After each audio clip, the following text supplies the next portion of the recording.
मेरे हाथ में इस वक्त वो कई साल पुराना कागज था और उस पर लिखा हुआ पता, जिसे मैं बार बार आंखें फाड़ फाड़ कर देख रहा था और सामने जाते हुए रास्ते को मिलाता जा रहा था, क्योंकि मुझे यकीन ही नहीं हो रहा था कि इस कागज में लिखा हुआ पता सच में क्या यहीं पर है। मेरी हैरत की इंतहा तब नहीं रही जब मैं उसी हाउस नंबर के सामने खड़ा हुआ जो उस कागज पर लिखा था, क्योंकि वो कोई मामूली घर नहीं बल्कि किसी महल के जैसा था। मुझे लगने लगा कि सालों पहले उस बूढ़ी औरत ने क्या मेरे साथ मजाक किया था, क्योंकि वो औरत तो दिखने में बहुत ही गरीब थी, जिसके पास एक रुपया तक नहीं था। डरते डरते मैंने गार्ड को अपना नाम बताया। मुझे लगा कि अब ये मेरी हालत देखकर मुझे यहाँ से धक्के मारकर निकाल देगा, लेकिन मुझे हैरत तब हुई जब मेरा नाम सुनते ही वो गार्ड मुझे सलाम करने लगा और इज्जत के साथ उस महल के सबसे आलीशान कमरे में ले गया। दरअसल ये कहानी आज से कई साल पहले की है। मेरा नाम दिवाकर है और मैं इस रोशनी से भरे जगमगाते शहर का एक छोटा सा निवासी हूँ, जहाँ लाखों लोग रोजाना रोजगार की तलाश में निकलते हैं और शाम को थके हारे अपने अपने ठिकानों पर वापस लौट आते हैं। मेरी जिंदगी भी इन्हीं लाखों लोगों की तरह थी, जो बड़े बड़े करोड़पतियों की जिंदगी को बेहतरीन और सुविधाजनक बनाने के लिए अपना खून पसीना एक कर देते हैं। मगर फिर भी महीने के आखिरी दिनों में उनकी अपनी जेबें खाली और आंखें वीरान पड़ी होती हैं। मैं एक प्राइवेट ऑफिस में क्लर्क की नौकरी करता था, जहां सैलरी इतनी कम थी कि महीने का खर्च पूरा करना ऊंट के मुंह में जीरे के बराबर था। मगर फिर भी भगवान को धन्यवाद कहता था कि कम से कम मेरे पास एक नौकरी तो थी, जिससे मेरे घर का चूल्हा जल रहा था। ये वाकया जो मैं आज आपको सुनाने जा रहा हूँ, मेरी जिंदगी का वो खास मोड़ था, जिसने मेरी समझ और मेरी किस्मत दोनों को ही झंझोड़ कर रख दिया। मगर उस वक्त मुझे इस बात का बिल्कुल भी अंदाजा नहीं था कि एक मामूली सी भलाई के लिए उठाया गया कदम मेरी जिंदगी की किताब के सारे पन्नों को उलट पलट कर देगा। ये जून के महीने की एक तपती हुई दोपहर थी, जब सूरज आसमान के बीचों बीच खड़ा होकर धरती को अपनी गर्मी से छलनी कर रहा था और आसमान से आग बरस रही थी। गर्मी की शिद्दत ऐसी थी कि बेचारे पक्षी भी अपने घोंसलों में दुबक गए थे और सड़कों से उठती हुई लू के थपेड़े इंसानी चेहरों को झुलसा रहे थे। मैं ऑफिस से छुट्टी के बाद घर जाने के लिए बस स्टॉप पर खड़ा था, जहां लोगों की भीड़ लगी हुई थी।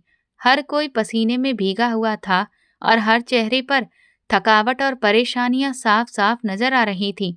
बस की व्यवस्था भी हमारे शहर में किसी मुसीबत से कम नहीं थी।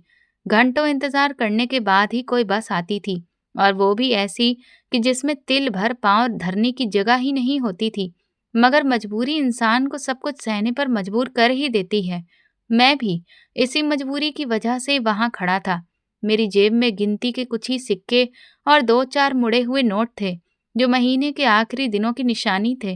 मुझे अच्छी तरह याद है कि उस दिन मुझे बहुत तेज प्यास लगी थी, मगर मैंने ठंडे पानी की बोतल खरीदने की जगह वो पैसे बस के किराए के लिए बचा लिए, क्योंकि अगर मैं उन पैसों से पानी पी लेता तो शायद मुझे फिर अपने घर पैदल ही जाना पड़ता, और इतनी तेज गर्मी में पैदल चलना मानो कि खुद को जीते जी खत्म करने के बराबर था।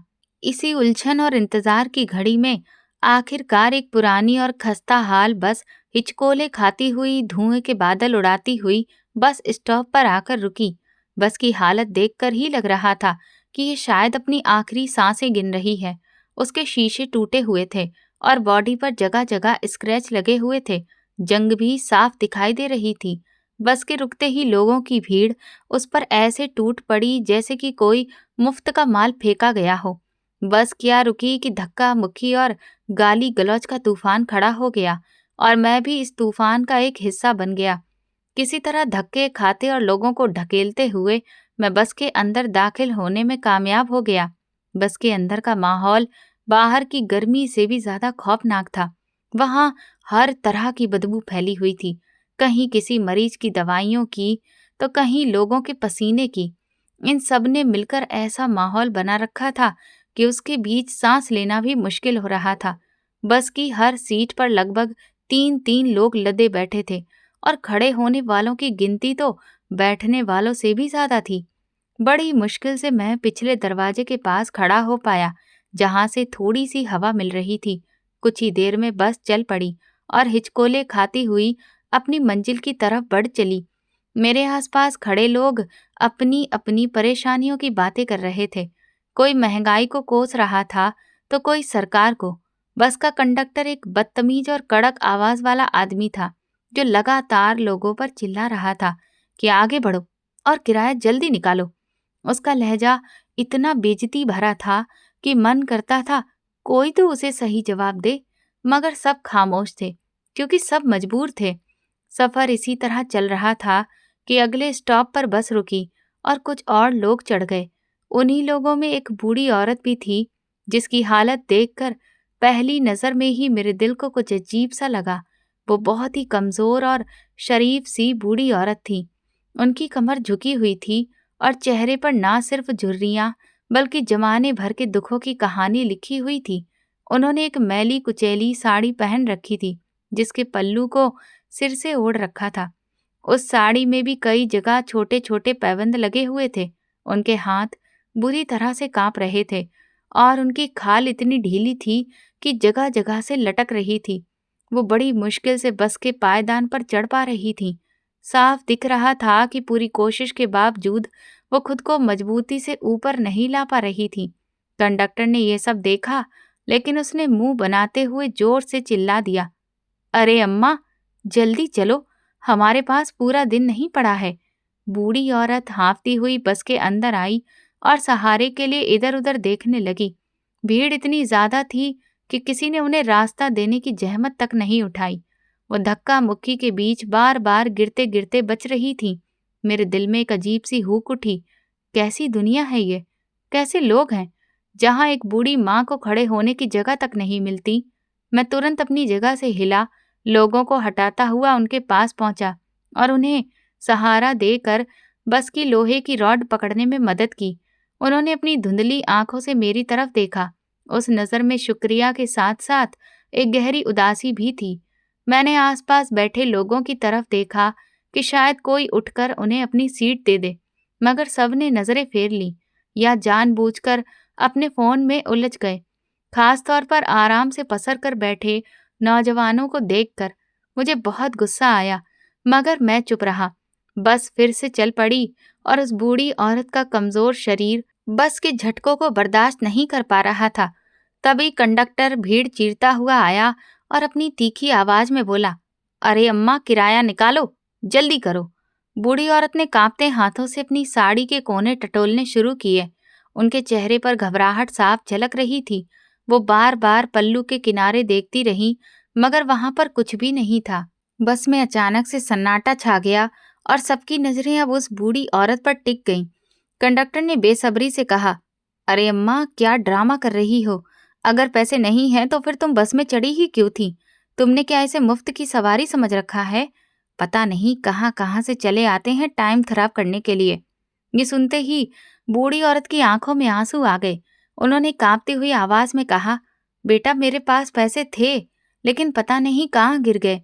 मुझे लगता है कि शायद बस में चढ़ते वक्त कहीं पर गिर गए होंगे। भगवान के लिए मुझे अगले स्टॉप पर उतार दो, मैं वहां से पैदल ही चली जाऊंगी। कंडक्टर जोर से हंसा और बोला, अरे वाह भाई वाह, क्या बढ़िया कहानी सुनाई है। मेरे पैसे गिर गए हैं।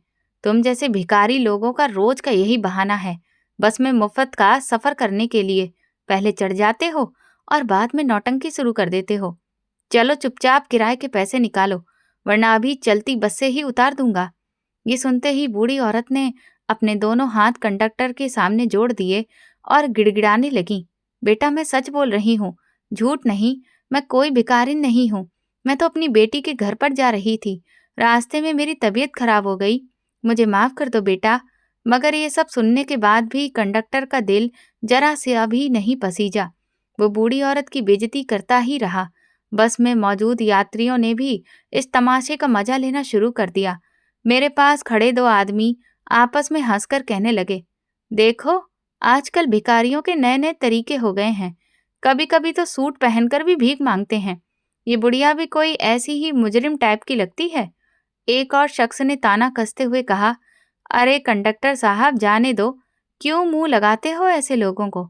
इन लोगों को तो आदत होती है बेइज्जती करवाने की। ये नज़ारा देखकर मेरा खून खौलने लगा।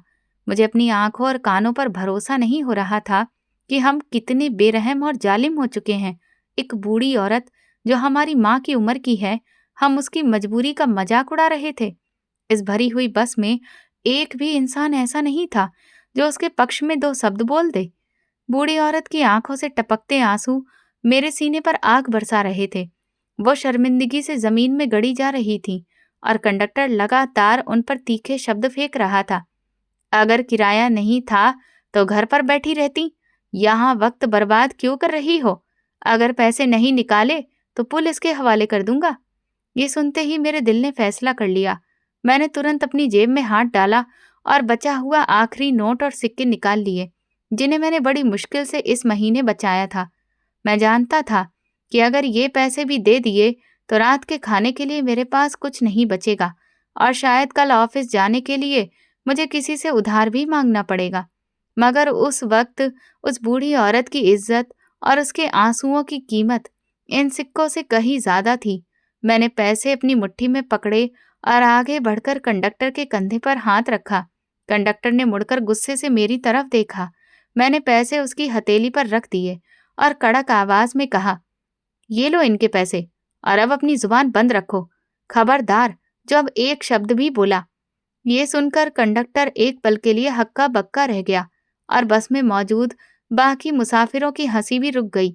सब हैरानी से मेरी तरफ देखने लगे। मैंने कंडक्टर की आंखों में आंखें डालकर कहा, ये तुम्हारी माँ जैसी औरत है। तुम्हें शर्म नहीं आती इनसे इस तरह से बात करते हुए? अगर तुम्हारी अपनी माँ यहाँ होती तो क्या तुम उनके साथ भी ऐसा ही बर्ताव करते? कंडक्टर ने पैसे गिने और बड़बड़ाता हुआ आगे बढ़ गया। बड़े आए दान देवता, अगर पैसे हैं तो लुटाओ, हमें क्या? बूढ़ी औरत ने हैरत और एहसानमंदी के मिले जुले जज्बातों से मेरी तरफ देखा। उनके होंठ कांप रहे थे, जैसे कि कुछ कहना चाहती हो, मगर शब्द साथ नहीं दे रहे थे। मैंने उन्हें तसल्ली देते हुए कहा, अम्मा, बिल्कुल फिक्र मत कीजिए, ये लोग ऐसे ही हैं, आप आराम से खड़ी रहिए। मैंने देखा कि वो अभी भी खड़ी थी और उनके हाथ पांव कांप रहे थे। मैंने पास में बैठे एक नौजवान को कंधे से पकड़कर उठाया और कहा, शर्म कर लो यार, ये बुजुर्ग महिला खड़ी हैं और तुम आराम से पसरे बैठे हो। उठो और इन्हें बैठने की जगह दो। वो लड़का शायद मेरे तेवर देखकर या माहौल के दबाव में उठ गया। मैंने बूढ़ी औरत को सहारा देकर सीट पर बिठा दिया। उन्होंने बैठते ही एक लंबी सांस ली और फिर अपने कांपते हाथ उठाकर मुझे आशीर्वाद देने लगी। उनकी जुबान से निकली दुआएं मेरे लिए दुनिया की किसी भी दौलत से ज्यादा कीमती थी। उन्होंने कहा, बेटा, भगवान तुम्हें हमेशा खुश रखे, तुम्हें लंबी उम्र दे और कभी किसी का मोहताज ना रखे। तुमने आज मेरी इज्जत रख ली, वरना ये लोग तो मुझे अपनी जुबान के तीरों से ही मार डालते। मैंने मुस्कुराकर सिर झुका लिया और उनके पास ही खड़ा हो गया। बस का सफर जारी था, मगर अब बस का माहौल पूरी तरह से बदल चुका था। जो लोग पहले हंस रहे थे, अब शर्मिंदगी से नजरें चुरा रहे थे या खामोश बैठे थे। मुझे अपने अंदर एक अजीब सा सुकून महसूस हो रहा था। मेरी जेब भले ही खाली हो चुकी थी, मगर दिल भरा हुआ था। मुझे लग रहा था कि मैंने आज जिंदगी का सबसे अच्छा काम किया है। वो बूढ़ी औरत बार बार मुड़कर मेरी तरफ देखती और उनकी आंखों में एक अलग सी चमक थी। वो कोई मामूली औरत नहीं लग रही थी। उनके कपड़े पुराने थे, मगर चेहरे के नए नक्श और बातचीत का ढंग बता रहा था कि वो किसी अच्छे घर की है। मैं सोच रहा था कि आखिर ये कौन है और इस हाल में क्यों है? क्या इनके कोई बेटे नहीं हैं या उन्होंने इन्हें छोड़ दिया है? हमारे समाज में ऐसे बुजुर्गों की कमी नहीं है जिन्हें उनके अपने ही बच्चे ठुकरा देते हैं। इन्हीं ख्यालों में खोया हुआ था कि कुछ देर के बाद बूढ़ी औरत ने मुझे इशारा किया। वो अगले स्टॉप पर उतरना चाहती थी। मैंने जल्दी से कंडक्टर को आवाज दी कि बस रोको, स्टॉप आने ही वाला था। मैंने उन्हें उठने में मदद की। वो बहुत मुश्किल से अपनी जगह से उठी। बस रुकी और मैं उन्हें सहारा देकर दरवाजे तक ले आया। उतरने से पहले उन्होंने मुझे रोका और अपनी साड़ी के पल्लू में बंधी एक गांठ खोलने लगी। उनके हाथ बहुत ज्यादा कांप रहे थे और गांठ खुल ही नहीं रही थी। मैंने कहा, अम्मा, रहने दीजिए, आप क्यों तकलीफ कर रही हैं? मगर वो बोली, नहीं बेटा, रुक जाओ। आखिरकार उन्होंने गांठ खोल ली और उसमें से एक छोटा सा मुड़ा हुआ कागज निकाला। वो कागज बहुत पुराना लग रहा था, शायद किसी डायरी का फटा हुआ पन्ना था। उन्होंने वो कागज मेरे हाथ में थमाया और मेरी आंखों में गहराई से देखते हुए एक ऐसी बात कही जिसने मुझे उस वक्त तो हैरान किया, मगर बाद में मेरी पूरी जिंदगी ही बदल दी। उन्होंने कहा, बेटा, मेरे पास तुम्हें देने के लिए पैसे तो नहीं है, लेकिन ये कागज का टुकड़ा तुम रख लो। ये तुम्हारी भलाई का सिला है। जब तुम जिंदगी में बहुत मजबूर हो जाओ, जब तुम्हें लगे कि तुम्हारे सारे रास्ते बंद हो चुके हैं और तुम्हारा कोई भी सहारा नहीं है, उस वक्त तुम इस कागज को खोलना और इस पर लिखे हुए एड्रेस पर आ जाना। मैंने उस कागज को देखा। उस पर एक पता लिखा हुआ था, जो बड़ी साफ और खूबसूरत हैंडराइटिंग में लिखा गया था, जैसे किसी अच्छे खासे पढ़े लिखे इंसान ने लिखा हो। मैंने सोचा कि ये बूढ़ी औरत जो खुद किराए की मोहताज हैं, ये भला मेरी क्या मदद करेंगी और इस एड्रेस पर जाकर मुझे क्या मिलेगा। शायद ये किसी आश्रम का पता होगा या फिर किसी संस्थान का, जहां से मुझे मदद मिल सके। उस वक्त मुझे उस कागज की कोई भी कीमत नजर नहीं आई, मगर मैं उस बूढ़ी औरत का दिल नहीं तोड़ना चाहता था। इसीलिए मैंने वो कागज खामोशी से ले लिया और अपनी शर्ट की ऊपर वाली जेब में रख लिया। बूढ़ी औरत ने मेरे सिर पर एक बार फिर से हाथ फेरा और कहा, याद रखना बेटा, जब तुम बिल्कुल मजबूर हो जाओ तभी इस पते पर आना, इससे पहले मत आना। ये कहकर वो धीरे धीरे बस से नीचे उतर गई। मैं दरवाजे पर खड़ा उन्हें देखता रहा। वो भीड़ में धीरे धीरे खोने लगी। उनकी वो रंग बिरंगी साड़ी लोगों के सायों के बीच एक अलग ही नजारा पेश कर रही थी। बस एक बार फिर से चल पड़ी और मैंने आखिरी बार मुड़कर देखा तो वो फुटपाथ पर खड़ी मुझे ही देख रही थी। उनके चेहरे पर एक सुकून भरी मुस्कुराहट थी, जैसे वो कुछ ऐसा जानती हो जो मैं नहीं जानता था। मैं अपनी जगह वापस आकर खड़ा हो गया। यात्री अभी भी मुझे देख रहे थे, मगर अब उनकी नजरों में वो चुभन नहीं थी। मैंने अपनी जेब पर हाथ रखा जहां वो कागज का टुकड़ा पड़ा हुआ था। मुझे क्या मालूम था कि ये मामूली सा कागज का टुकड़ा दरअसल मेरी किस्मत की चाबी है, जिसे मैंने अनजाने में ही हासिल कर लिया था। मैं घर पहुंचा तो थकान से चूर था। मैंने वो कागज निकालकर अपनी अलमारी के दराज में पड़े पुराने अखबारों के नीचे दबा दिया और फिर उसे भूल गया। जिंदगी अपनी राह पर चलती रही। रोज वही ऑफिस जाना, वही बेइज्जती के धक्के खाना और फिर वही गरीबी का रोना। उस बूढ़ी औरत का वाकया मेरे दिल दिमाग से धीरे धीरे गायब होता चला गया, क्योंकि शहर में रोज ऐसे न जाने कितने वाकये होते रहते हैं और इंसान अपनी परेशानियों में इतना उलझा रहता है कि उसे दूसरों की बातें याद ही नहीं रहती। महीने गुजरते गए और फिर साल भी बीत गए। इस दौरान हालात ने कई बार करवट ली। महंगाई का तूफान आया, जिसने हम जैसे मिडिल क्लास लोगों की कमर तोड़ कर रख दी। मेरी नौकरी भी खतरे में पड़ गई, क्योंकि कंपनी घाटे में जा रही थी और कर्मचारियों की छटनी की अफवाहें तेजी से इधर उधर फैल रही थी। मैं अक्सर रातों को जागकर सोचता रहता कि अगर मेरी नौकरी चली गई तो फिर क्या होगा, मेरे बूढ़े माँ बाप और बहन भाइयों का क्या होगा। इसी डर के साए में वक्त गुजर रहा था और वो कागज का टुकड़ा मेरी अलमारी में अखबारों के नीचे अंधेरे में पड़ा अपनी बारी का इंतजार कर रहा था। मुझे बिल्कुल याद नहीं था कि मैंने कभी किसी बूढ़ी औरत की मदद भी की थी और उन्होंने मुझे कोई एड्रेस भी दिया था। उधर किस्मत खामोशी से अपना जाल बुन रही थी और मुझे धीरे धीरे उसी कठिन इम्तिहान की तरफ ले जा रही थी जिसका जिक्र उस बूढ़ी औरत ने किया था। एक ऐसी परीक्षा जो मुझे पूरी तरह से तोड़ देने वाली थी और जिसके बाद मुझे उस कागज की याद आने वाली थी। बस में होने वाला वो मामूली सा वाकया दरअसल एक बहुत बड़े ड्रामे का पहला सीन था और अब पर्दा उठने वाला था।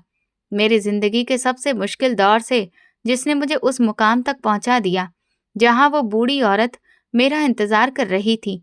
मगर उस वक्त मैं अपने रूटीन में खोया हुआ था, बेखबर और लापरवाह इस हकीकत से कि मेरी जेब में पड़ा वो भूला बिसरा कागज मेरी किस्मत बदलने की ताकत रखता है। बस का वो सफर खत्म हो चुका था, मगर जिंदगी का असली सफर और इम्तिहान अभी शुरू होने वाला था। मेरे ऑफिस का माहौल धीरे धीरे बदलने लगा। पुराने जो बड़े साहब थे वे रिटायर हो चुके थे और उनकी जगह नया एडमिनिस्ट्रेशन आ गया था, जिनका एकमात्र मकसद सिर्फ मुनाफा कमाना और कर्मचारियों का हद से ज्यादा इस्तेमाल करना था। मेरे लिए ऑफिस जाना अब मानसिक पीड़ा जैसा बन चुका था, क्योंकि वहां हर रोज हमारी इज्जत बड़े साहब के जूते तले कुचली जाती थी। मगर पेट की आग बुझाने और घर का चूल्हा जलाने की मजबूरी ने मेरे पैरों में बेड़ियां डाल रखी थीं। मैं खामोशी से सब सहता रहा और अपने काम में लगा रहा। वो मनहूस दिन मुझे आज भी साफ याद है। जब मैं हमेशा की तरह ऑफिस पहुंचा, तो वहां एक अजीब सी खामोशी पसरी हुई थी। मेरे साथियों के चेहरों पर हवाइयां उड़ रही थीं और हर कोई कानों में धीमे धीमे बातें कर रहा था। अभी मैं अपनी कुर्सी पर बैठा ही था कि मुझे बड़े साहब के कमरे में बुला लिया गया। मेरा दिल जोर जोर से धड़कने लगा, क्योंकि इससे पहले कभी मुझे इस तरह से नहीं बुलाया गया था। डरते डरते मैं साहब के कमरे में दाखिल हुआ।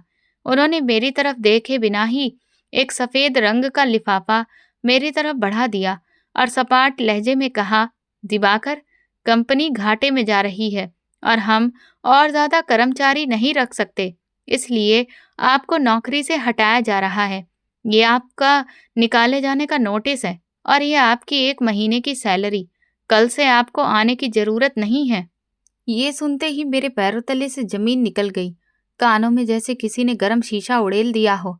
मैंने कुछ कहने की कोशिश की, अपने होंठ हिलाए, फिर उनके आगे हाथ जोड़ दिए। साहब, मेरे बूढ़े माँ बाप हैं, घर का बहुत खर्चा है, मैं अब नौकरी की तलाश में कहाँ जाऊंगा। मगर साहब का दिल पत्थर का था। उन्होंने मुझे बाहर जाने का इशारा कर दिया। मैं लड़खड़ाते कदमों से कमरे से बाहर निकला। मुझे ऐसा लग रहा था जैसे इस ऑफिस की बिल्डिंग की छत मेरे ऊपर ही गिर पड़ेगी। मैंने अपने 12 साल इस ऑफिस को दिए थे। यहाँ मैंने अपना खून पसीना एक किया था और आज मुझे एक टिश्यू पेपर की तरह इस्तेमाल करके फेंक दिया गया था।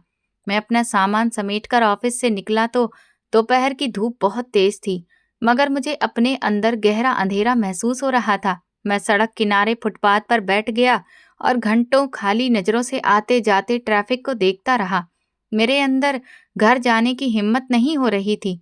मैं सोच रहा था कि अपने बूढ़े पापा और बीमार माँ को क्या बताऊंगा कि उनका इकलौता सहारा, उनका बेटा, अब बेरोजगार हो चुका है। मैंने उनसे झूठ बोलने का फैसला किया। कई दिनों तक मैं रोज सुबह घर से तैयार होकर निकलता और सारा दिन कभी पार्क में, कभी सड़कों पर खाक छानता रहता। फिर शाम को घर लौट आता ताकि मेरे माँ बाप परेशान ना हो। मगर झूठ के पाँव नहीं होते और घर के हालात छुपाए नहीं छुपते। जब महीना खत्म हुआ और सैलरी घर नहीं आई, तो फांकों ने हमारे दरवाजे पर दस्तक दे दी। जमा पूंजी तो पहले ही खत्म हो चुकी थी। मैंने नौकरी की तलाश में अपने जूते घिस डाले थे। हर छोटे ऑफिस में गया, हर फैक्ट्री का दरवाजा खटखटाया, मगर हर जगह से मुझे मायूसी ही मिली। कहीं कहा जाता कि तुम्हारी उम्र ज्यादा हो गई है, तो कहीं रिश्वत मांगी जाती, जो मेरे पास नहीं थी। धीरे धीरे मेरे घर का सामान बिकने लगा। पहले मेरी कलाई की घड़ी, फिर माँ की सोने की बालियां और फिर घर के बर्तन तक बेचने की नौबत आ गई। गरीबी और भूख इंसान को किस हद तक गिरा देती है, ये मैंने उन्हीं दिनों में सीखा। वे दोस्त जो मेरे अच्छे वक्त में मेरे साथ खाते पीते थे, अब मुझे देखकर रास्ता बदल लेते कि कहीं मैं उनसे उधार न मांग लूं। रिश्तेदारों ने भी मुंह फेर लिया। कर्जदार दरवाजे पर आकर शोर मचाते थे और मैं घर के अंदर मुंह छुपाकर बैठा रहता था। मेरे माँ बाप की दवाइयाँ खत्म हो चुकी थीं और वे खांसते हुए सारी रात गुजार देते थे। मेरी माँ की आंखों में जो बेबसी थी, वो मुझे अंदर से मार रही थी। मैं खुद को मुजरिम समझने लगा था कि मैं एक नाकाम बेटा हूँ, जो अपने माँ बाप को 2 वक्त की रोटी भी नहीं दे सकता। फिर एक रात नौबत यहाँ तक आ गई कि घर में आटे का एक दाना भी नहीं था और हम सब 2 दिन तक भूखे रहे। बिजली का मीटर भी काट दिया गया था और घर में गुप्त अंधेरा था। गर्मी, मच्छर और भूख ने मिलकर हमारी जिंदगी को नरक बना दिया था। मैं आंगन में बैठा आसमान को देख रहा था और मेरी आंखों से आंसू बह रहे थे।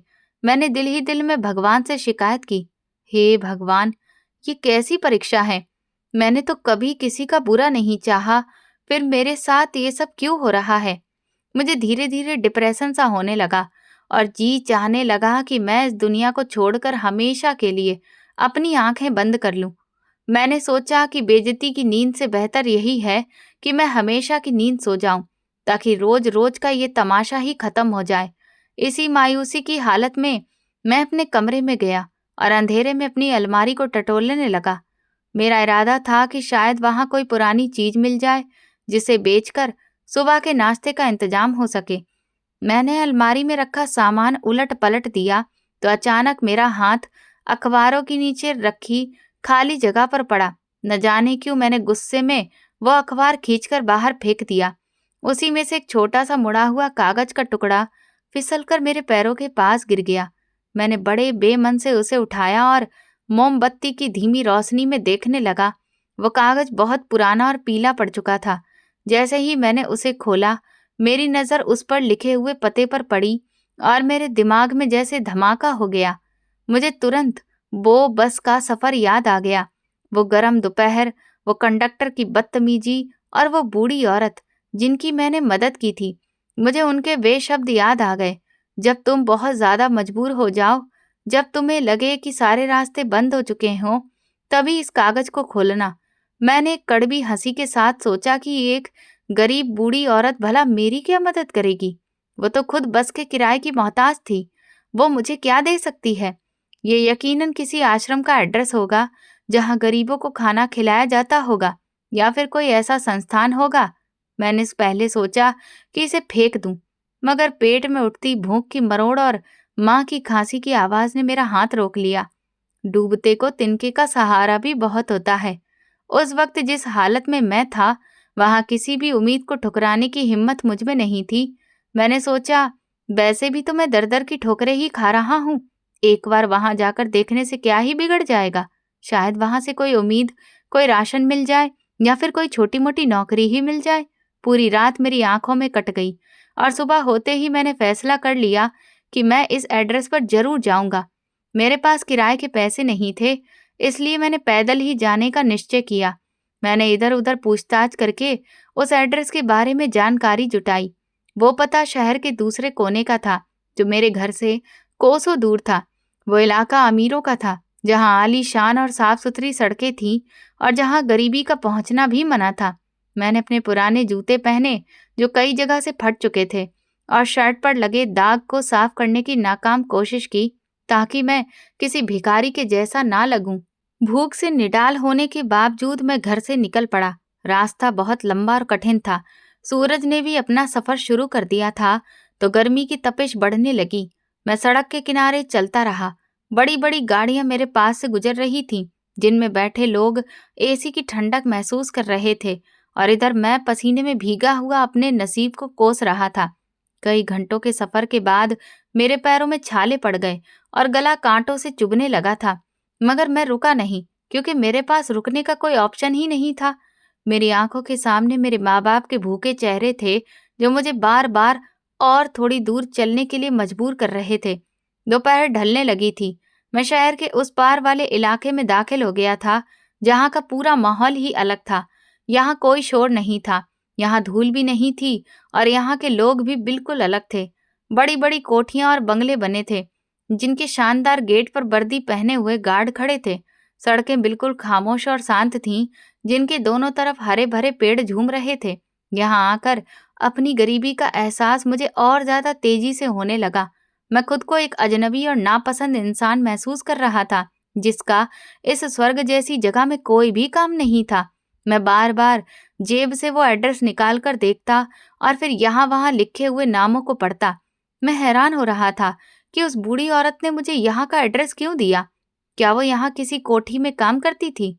क्या वो किसी अमीर घर की नौकरानी थी? अगर ऐसा था तो फिर वो मेरी क्या मदद कर सकती थी? शायद वो मुझे यहाँ कोई माली या चौकीदार की नौकरी दिलवा दे। यही सोचकर मैंने अपने कदम और तेज कर दिए।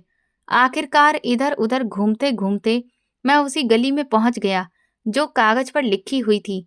ये गली उस इलाके की सबसे वीआईपी गली लग रही थी। यहाँ के घर तो घर नहीं, बल्कि महल जैसे दिख रहे थे। ये सारा नजारा देखकर मेरा दिल बहुत तेजी से धड़कने लगा। मैंने एक एक करके सारे नंबर देखने शुरू किए। मकान नंबर 20, 21, 22, और फिर मेरी नजर उस मकान पर पड़ी जिसका नंबर मेरे हाथ में मौजूद कागज पर लिखा था। मेरे कदम वहीं पर रुक गए और मेरा मुंह हैरत से खुला का खुला रह गया। ये कोई साधारण घर नहीं था, बल्कि एक बहुत बड़ा और आलीशान महल जैसा था, जिसकी चार दीवारी इतनी ऊंची थी कि अंदर का नजारा देखना नामुमकिन था। सफेद संगमरमर के पत्थरों से बना हुआ वो घर, जिसका गेट काफी बड़ा था और जिस पर सुनहरे रंग का काम हुआ था, सूरज की रोशनी में बहुत तेज चमक रहा था। गेट के दोनों तरफ बड़े बड़े शेरों के पुतले लगे हुए थे और कैमरे हर आने जाने वाले इंसान पर नजर रखे हुए थे। मैं हतप्रभ हालत में इस खूबसूरत महल को देख रहा था। मुझे अपनी आंखों पर भरोसा ही नहीं हो रहा था। क्या सच में वो बूढ़ी औरत यहाँ पर रहती थी? ये नामुमकिन था। वो तो 1 रुपए की मोहताज थी। वो इतने बड़े महल में कैसे हो सकती थी? मुझे लग रहा था कि जरूर उसने एड्रेस ही गलत लिख दिया है, या फिर वो यहाँ पर भीख मांगने आती होगी और उसने मुझे यहाँ बुलाया होगा ताकि मैं भी उसके साथ यही करूं। मेरे दिमाग में हजारों उलझनें आने लगीं। मैंने सोचा कि मैं वापस मुड़ जाऊं। यहाँ पर तो मुझे गेट के पास भी खड़े नहीं होने दिया जाएगा। गार्ड ने आकर मुझे देख लिया तो वो मुझे धक्के देकर ही निकाल देगा। मैं अपनी वर्तमान हालत देख रहा था। कपड़े गंदे थे, बाल बिखरे हुए थे, चेहरे पर धूल जमी थी और जूते पूरी तरह फटे हुए थे। मैं इस शाही महल के सामने काले धब्बे की तरह लग रहा था। मगर फिर मुझे याद आया कि मैं इतनी दूर पैदल चलकर आया हूँ और अब तो मेरे पास खोने के लिए भी कुछ भी नहीं बचा है। बेइज्जती तो मैं वैसे भी झेल ही रहा था। अगर यहाँ से भी मुझे लात मारकर निकाल दिया गया तो क्या ही फर्क पड़ जाएगा। मैंने फिर हिम्मत जुटाई और कांपते हुए कदमों के साथ गेट की तरफ बढ़ा। मेरा दिल गले में अटका हुआ था। मुझे ऐसा लग रहा था कि अभी कोई गार्ड आएगा और मुझे थप्पड़ मारकर भगा देगा। मैं गेट के करीब पहुंचा तो वहां मौजूद एक इंटरकॉम पर मेरी नजर पड़ी। मैंने कांपते हाथों से वो बटन दबाया। कुछ ही पलों के बाद एक भारी आवाज आई। जी, कौन है? मेरे गले में मेरी ही आवाज फंस गई। मैंने बड़ी मुश्किल से थूक निगला और कहा, जी, वो मैं दिवाकर हूँ। मुझे एक बूढ़ी औरत ने ये एड्रेस दिया था और कहा था कि अभी मेरी बात पूरी भी नहीं हो पाई थी कि दूसरी तरफ खामोशी छा गई। मुझे लगा कि शायद सुनने वाला वहां से चला गया है या अंदर बैठे गार्ड अब आपस में मेरा मजाक उड़ा रहे होंगे। यही सोचकर मैं मायूस होकर मुड़ने ही वाला था कि तभी अचानक गेट के अंदर से किसी के भागने की आवाज आई और फिर वो भारी भरकम गेट एक हल्की सी आवाज के साथ खुद ब खुद खुलने लगा। ये देखकर मैं अपनी जगह पर जम गया। गेट के खुलते ही जो नजारा मेरे सामने आया वो किसी सपने के जैसा था। अंदर एक बहुत बड़ा हरा भरा लॉन था जिसमें हजारों रंग बिरंगे फूल खिले हुए थे और उसके बीच में एक बहुत खूबसूरत सा फव्वारा चल रहा था। उस लॉन के ठीक सामने वो शानदार इमारत खड़ी थी जो बिल्कुल फिल्मों में नजर आने वाले महलों को भी मात दे रही थी। मगर जिस चीज ने मुझे सबसे ज्यादा हैरान किया वो ये बिल्डिंग नहीं थी, बल्कि गेट के अंदर खड़े हुए वे लोग थे जो शायद मेरा ही इंतजार कर रहे थे। एक शानदार नौजवान जो बहुत ही कीमती सूट पहने हुए था और उसके पीछे कई नौकर यूनिफॉर्म में खड़े थे। मुझे देखते ही उस नौजवान के चेहरे पर ऐसी मुस्कुराहट आ गई जैसे उसे कोई खोया हुआ खजाना मिल गया हो। ये सब देखकर मैं बुरी तरह घबरा गया। मुझे लगा कि शायद ये लोग मुझे पुलिस के हवाले करने वाले हैं या फिर मैंने गलती से कोई गलत बटन दबा दिया है। मैंने पीछे हटने की कोशिश की और माफी मांगने के लिए मुंह खोलते हुए कहा, साहब, मुझे माफ कर दीजिए, शायद मैं गलत जगह पर आ गया हूँ। मगर उस नौजवान ने आगे बढ़कर बड़े ही सम्मान भरे अंदाज में कहा, नहीं दिवाकर साहब, आप बिल्कुल सही जगह पर आए हैं। हम सालों से आपका ही इंतजार कर रहे हैं। ये सुनकर मुझे ऐसा लगा जैसे मैं पागल हो गया हूँ। जरूर मेरा दिमाग मुझे कुछ और ही दिखा रहा था या फिर ये कोई सपना था, क्योंकि उस नौजवान ने कहा था कि वो सालों से मेरा इंतजार कर रहा है, एक ऐसे आदमी का जिसके पास खाने के लिए रोटी तक नहीं थी। मैं हकलाते हुए बोला, लेकिन आप मुझे कैसे जानते हैं? और वो बूढ़ी औरत, वो कहाँ है? नौजवान ने इज्जत के साथ रास्ता छोड़ते हुए मुझे अंदर आने का इशारा किया और कहा, आप पहले अंदर तो चलिए, आपके सारे सवालों के जवाब अंदर ही मौजूद हैं। मैं किसी रोबोट की तरह चलता हुआ उस महल के अंदर दाखिल हो गया। मेरे गंदे जूते उस कीमती फर्श पर पड़ रहे थे जिससे मुझे बहुत शर्मिंदगी महसूस हो रही थी। मगर वो नौजवान मुझे ऐसे लेकर जा रहा था जैसे कि मैं कोई वीआईपी मेहमान हूँ। हम चलते हुए उस महल के मुख्य दरवाजे तक पहुंचे, जो पूरा शीशे का बना हुआ था। जैसे ही हमने उस दरवाजे को पार किया, ठंडी हवा के झोंकों ने मेरा स्वागत किया। अंदर का नजारा बाहर से भी ज्यादा खूबसूरत और सुकून देने वाला था। कीमती झूमर, नरम और नाजुक कालीन और दीवारों पर लगी हुई महंगी पेंटिंग्स, सब कुछ मेरे दिमाग को दंग कर रहा था। वो नौजवान मुझे लेकर एक बड़े से हॉलनुमा कमरे में ले गया, जहां दीवार पर एक बहुत बड़ी तस्वीर लगी हुई थी। नौजवान ने उस तस्वीर की तरफ इशारा किया और कहा, आप इन्हें पहचानते हैं? मैंने नजर उठाकर तस्वीर को देखा तो मेरे पैरों तले से जमीन निकल गई। मेरा दिमाग चकरा गया और मेरी सांसें रुक सी गईं। वो तस्वीर किसी और की नहीं, बल्कि उसी बूढ़ी औरत की थी जिसे मैंने सालों पहले उस बस में देखा था। मगर तस्वीर में वो फटे पुराने कपड़ों में नहीं थी, बल्कि एक महारानी की तरह हीरे जवाहरात में सजी हुई थी, और उनके चेहरे पर वही सुकून भरी मुस्कुराहट थी जो मैंने आखिरी बार बस स्टॉप पर देखी थी। मैंने बेयकीनी से नौजवान की तरफ देखा और कहा, ये तो वही है, मगर ये सब क्या है? ये महल, ये तस्वीर, वो तो एक गरीब औरत थी। नौजवान ने मेरी आंखों में देखते हुए गहरी सांस ली और फिर वो राज बताया जिसने मेरी पूरी दुनिया हिला दी। उसने कहा, दिवाकर साहब, ये मेरी दादी हैं। ये शहर की सबसे अमीर औरतों में से एक थी, मगर इनका कोई वारिस नहीं था सिवाय मेरे, और उस वक्त मैं बहुत छोटा था। दादी को एक अजीब सी आदत थी, या यूं कह लीजिए कि उन्हें इंसानियत का इम्तिहान लेना पसंद था। वो अक्सर भेस बदलकर आम बसों में सफर करती थी, ताकि ये देख सकें कि क्या इस शहर में कोई ऐसा इंसान अभी भी बाकी है जो बिना किसी मतलब, बिना किसी स्वार्थ के किसी की मदद कर सके। वो आगे बोला, उन्होंने सालों तक ऐसा किया, मगर हर बार मायूस लौटती रहीं। लोग उनका मजाक उड़ाते, उन्हें धक्का देते, मगर उस दिन, उस गर्म दोपहर, आपने वो किया जो किसी ने नहीं किया। मैं पत्थर बना उनकी बातें सुन रहा था। मुझे यकीन ही नहीं हो रहा था कि वे मामूली से चंद सिक्के जो मैंने कंडक्टर को दिए थे, उनकी कीमत इतनी ज्यादा हो सकती है। नौजवान ने अपनी बात जारी रखी। दादी उस दिन घर लौटकर बहुत खुश थीं। उन्होंने मुझे बताया कि उन्हें उनका वारिस मिल गया है, एक ऐसा इंसान जिसका दिल सोने का है। उसी वक्त उन्होंने अपनी वसीयत लिखी थी और ये हिदायत दी थी कि जब वो शख्स ये कागज लेकर आए तो उसे इज्जत और प्यार के साथ अंदर लाया जाए। मैंने कांपती हुई आवाज में पूछा, मगर अब वो कहाँ पर हैं? मैं उनसे मिलना चाहता हूँ। ये सुनते ही नौजवान की आंखें नम हो गईं। उसने सिर झुका लिया और कहा, मुझे अफसोस है, वो अब इस दुनिया में नहीं रहीं। वसीयत लिखने के कुछ महीनों के बाद ही वो हमें छोड़कर चली गईं, मगर जब तक वो जिंदा थीं, रोज आपका इंतजार करती थी।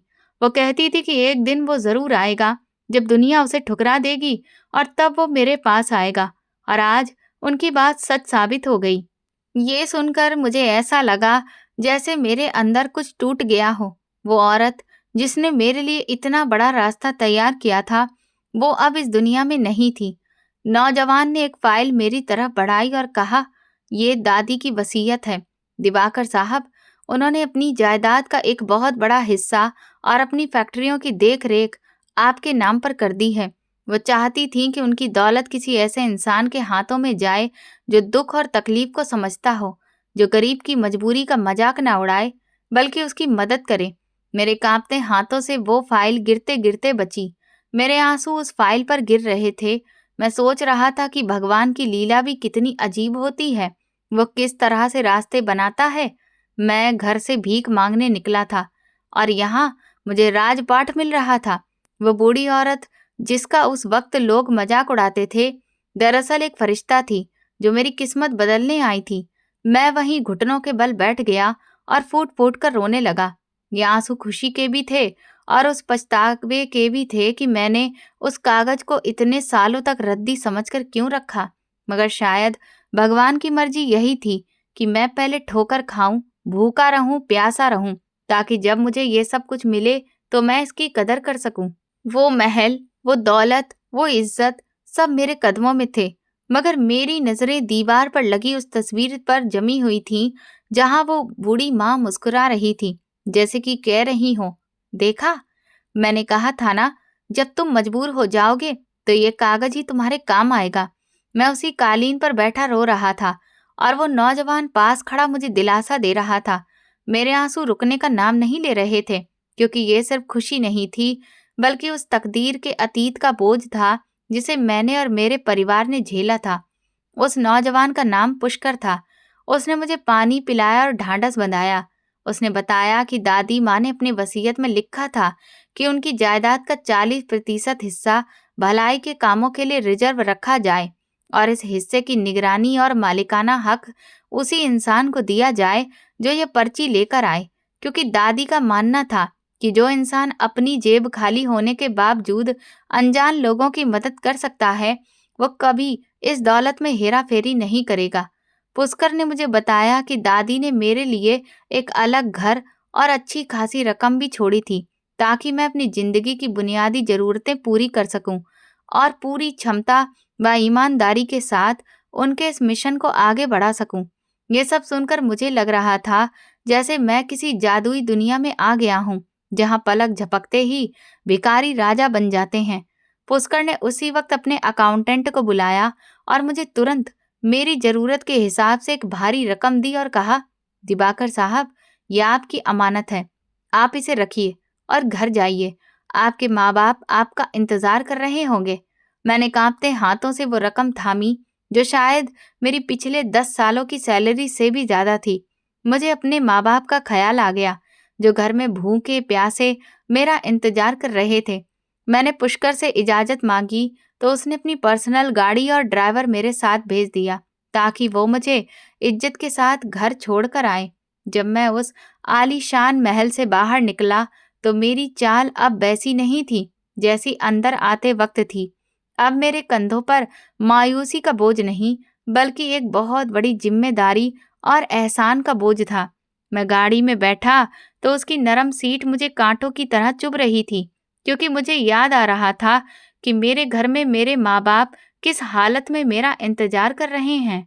गाड़ी शहर की सड़कों पर दौड़ने लगी और मैं खिड़की से बाहर उन लोगों को देख रहा था जो गर्मी में पैदल चल रहे थे। सुबह तक मैं भी इन्हीं लोगों में शामिल था और अब भगवान ने मुझे उनसे अलग कर दिया था। ये सब उसी एक भलाई का फल था जो मैंने बिना किसी लालच के की थी। गाड़ी जब मेरे मोहल्ले की टूटी फूटी सड़कों में दाखिल हुई तो लोगों की नजरें उस चमकीली बड़ी गाड़ी पर जम गईं, क्योंकि हमारे मोहल्ले में ऐसी गाड़ी का गुजरना किसी अजूबे से कम नहीं था। गाड़ी मेरे घर के दरवाजे पर रुकी तो मोहल्ले वाले हैरत से देखने लगे कि भला इसमें से कौन उतरेगा। जब ड्राइवर ने दरवाजा खोला और मैं बाहर निकला तो सब लोग दंग रह गए। मैंने ड्राइवर को धन्यवाद कहा और फिर उसे वापस भेज दिया। मैं तेजी से घर के अंदर दाखिल हुआ। घर में गरीबी का आलम था और अंधेरा छाया हुआ था। मेरे पिता चारपाई पर लेटे थे और मेरी माँ पास बैठकर पंखा झल रही थी। मुझे देखकर माँ ने कमजोर आवाज में पूछा, बेटा, कुछ इंतजाम हुआ क्या? मैं दौड़कर उनके पास गया और उनके कदमों में बैठ गया। मैंने अपनी जेब से नोटों की गड्डियां निकालकर उनके सामने रख दी और रोते हुए कहा, माँ, भगवान ने हमारी सुन ली। भगवान ने हमारे दिन फेर दिए हैं। मेरे माँ बाप हैरत और डर से उन नोटों को देख रहे थे।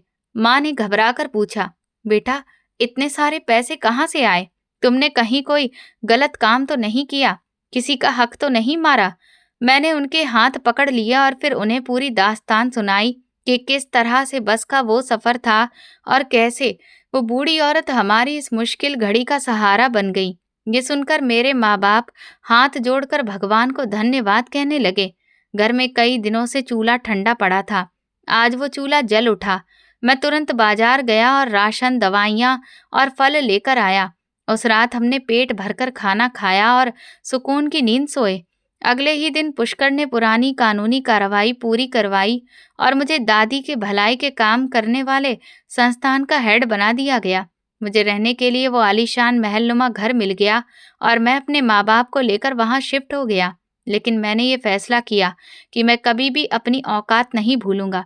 मैंने सबसे पहले उन सभी लोगों की लिस्ट बनाई जो मेरे बुरे वक्त में मेरे साथ थे, और उन लोगों की भी जिन्होंने मुझे ठुकरा दिया था।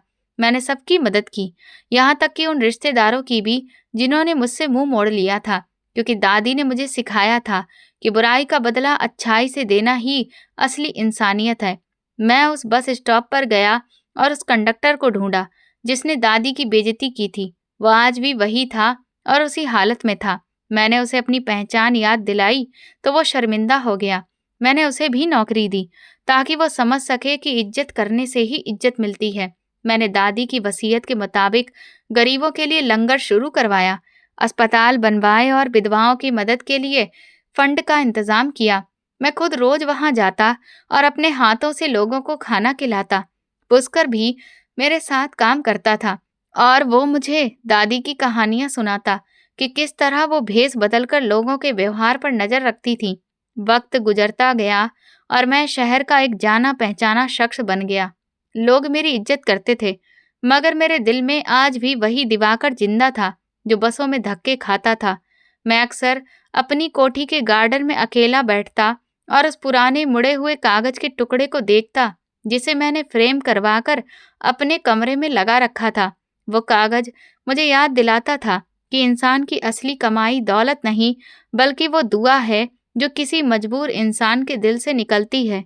दादी अम्मा इस दुनिया से जा चुकी थीं, मगर वो मेरे जरिए जिंदा थीं। उनका लगाया हुआ पौधा अब एक ताकतवर पेड़ बन चुका था, जिसके साए में हजारों लोग पल रहे थे। मैं अक्सर दादी की तस्वीर के सामने बैठकर उनसे कहता कि मैंने आपकी अमानत को अच्छे से संभाला है और कोशिश की है कि कोई भी जरूरतमंद मेरे दरवाजे से खाली हाथ ना जाए। ये कहानी सिर्फ मेरी नहीं, बल्कि हर उस इंसान की है जो भलाई पर यकीन रखता है। मेरी जिंदगी के इस सफर ने मुझे ये सिखाया कि भगवान कभी किसी की भलाई को बेकार नहीं जाने देता, चाहे वो राई के दाने के बराबर ही क्यों ना हो। जब हम किसी के लिए चीजें आसान करते हैं, तो किस्मत हमारे लिए ऐसे रास्ते खोल देती है जिनके बारे में हमने सपने में भी नहीं सोचा होता। वो बस का टिकट जिसकी कीमत कुछ रुपए थी, उसने मुझे वो सब दे दिया जो करोड़ों रुपए देकर भी नहीं खरीदा जा सकता। सुकून और इज्जत। मैं आज भी जब किसी बूढ़े या लाचार इंसान को देखता हूँ, तो मुझे उसमें दादी माँ की झलक नजर आती है और मैं दौड़कर उनकी मदद करता हूँ, क्योंकि मैं चाहता हूँ कि शायद वो भी कोई फरिश्ता हो, या शायद मेरे कर्मों को और बेहतर बनाने का जरिया हो। मेरी जिंदगी बदल गई है, मगर मैंने कोशिश की है कि मैं ना बदलूं, क्योंकि जिस दिन मैं बदल गया, जिस दिन मेरे अंदर घमंड आ गया, उस दिन वो कागज का टुकड़ा अपनी पहचान खो देगा और मैं दोबारा उसी मिट्टी में मिल जाऊंगा जहां से मैं उठकर आया था। आज मैं अपने महल में बैठकर जब बाहर देखता हूँ, तो मुझे वो तपती दोपहर और वो खस्ता हाल बस याद आ जाती है, और मैं मुस्कुरा देता हूँ कि इंसान बड़ी बड़ी प्लानिंग करता है, मगर असली प्लानिंग तो ऊपर वाला करता है। वो जिसे चाहता है उसे इज्जत देता है, और जिसे चाहता है उसे जिल्लत भी देता है। मगर शर्त बस इतनी है कि इंसान का दिल साफ हो और उसकी नीयत में कोई खोट ना हो। बूढ़ी माँ ने मुझे सिर्फ दौलत ही नहीं दी, बल्कि इंसानियत का वो सबक भी दिया जिसे मैं अपनी आने वाली पीढ़ियों को भी सिखाना चाहूँगा, और यही मेरी असली विरासत थी। तो दोस्तों, अगर आपको हमारी ये कहानी पसंद आई है तो कमेंट करके ज़रूर बताएं। वीडियो को लाइक करें, हाइप दें और ज़्यादा से ज़्यादा शेयर करें। चैनल पर नए हैं तो सब्सक्राइब करें और नोटिफिकेशन बेल दबाएं, ताकि अगली अपडेट सबसे पहले आपको मिले। ये कहानी केवल शिक्षा और मनोरंजन के उद्देश्य से बनाई गई है, जो पूरी तरह से काल्पनिक है। इसमें वर्णित पात्र, घटनाएं और स्थान वास्तविक जीवन से कोई संबंध नहीं रखते। किसी भी व्यक्ति, समाज या वर्ग की भावनाओं को ठेस पहुंचाने का उद्देश्य नहीं है। धन्यवाद।